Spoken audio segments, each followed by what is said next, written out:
kayo binibigyan ng screen name? Ako, halimbawa, kung ako tatanungin mo, malayo ang pangalan kong totoo sa screen name kong Nida Blanca, which is Dorothy Jones. Dorothy Paano naging Jones. Nida Nung Blanca? dinala ko ni Delia kay Doña Sisang, ang unang tanong, syempre, anong pangalan mo? Sabi sa akin ni Doña Sisang, di sabi ko Dorothy Jones. Ano? Gano'n agad siya. Kasi alam mo na, makaluma at saka ang gusto niya yung madaling tandaan ng mga manonood. Kaya unang sabi niya, kung ikaw ay matatanggap dito, ay papalitan natin ang pangalan mo. Kasi mahirap tandaan niya ng mga manonood na Pilipino. Kailangan yung madaling sabihin, like Delia, Mila, yung mga ganon. Kinukumpara ko. Kaya naisip niya, Nida, yon. Did all of you have, do all of you have screen names? Screen names ba lahat yan? Ay, hindi ako. That's the real name. Sarili ko Camila. rin sa akin. Sa akin, I have not changed my name. Real name. Ako, tanungin nyo. Tita Nestor, balita ako, iba nga daw yun. Hindi, yung Nestor de Villa is my screen name. My real name is Soriano. Soriano. Nestor din po. Hindi ako tatay ni Maricel. Hines Soriano, or Giants, they call me Soriano. Why? Bakit ako naging Nestor de Villa? Kasi merong piniprepare si Doña Sisang ng magandang costume picture na ang title, Rodrigo de Villa. Eh ako ang casting doon. Eh gusto mabuti pangalanan na natin ang ganito si Nestor. Hindi, baka halatang-halata naman eh. Sabi nila, gawin na lang natin Nestor. Para mas Rodrigo mukhang may edad eh. Ito, Nestor mas young. Ayan.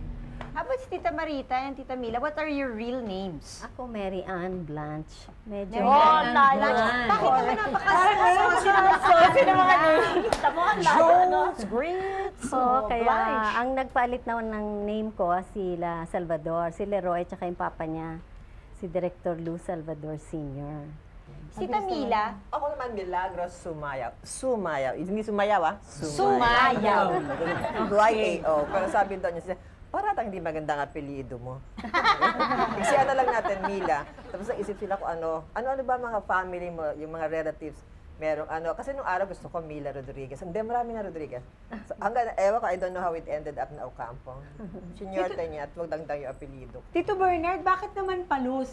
Nickname kayong Palus. Ano ba yun? Ano ba yung Palus? Sa movie niyo ba yun? Mahilig kumain ng palos yan eh. Ang palos, nabasa ko sa comics yan. And during that time, I really don't know kung maging action star ako o maging mananayaw. Musical. Mananayaw. Gumawa tayo ng mga musical. Musical. So, medyo nahihirapan ako nung, kasi ako, ang background ko sa San Beda, athlete ako sa San Beda. I'm considered to be the fastest runner sa San Beda during the hour time. So, pumasok ko sa LBM, mabilis akong kumilos. And then, nung nakita ko yung comics dahil nag-aaral ako ng pananagalog. Yung pananagalog ko noong araw, mahirap. Alam nila ni Nida yan. Mahirap ako Ilonggo. And then, ginawa doon niya Sisang, sabing ganon, sige, kukunin natin si Bernard. Pero hindi marunong managalog yan. Sabi ko, paano yan? Sabi niya, hindi bale. Sabi niya, ang mukha kasi mahirap ritukihin. Pero yung Tagalog, madali daw ritukihin yun. So sabi niya, kinukuha ko siya dahil sa tipo niya. Okay, Tito Bernard, fastest runner kayo ni San Beda. Yes. Kasing bilis din ba sa chicks yun? Hindi ko masasabi. Tell the truth! Ako maraming kwento riyan. Parang may senyasan kayong dalawa. Marami ko alam dyan. Ganun.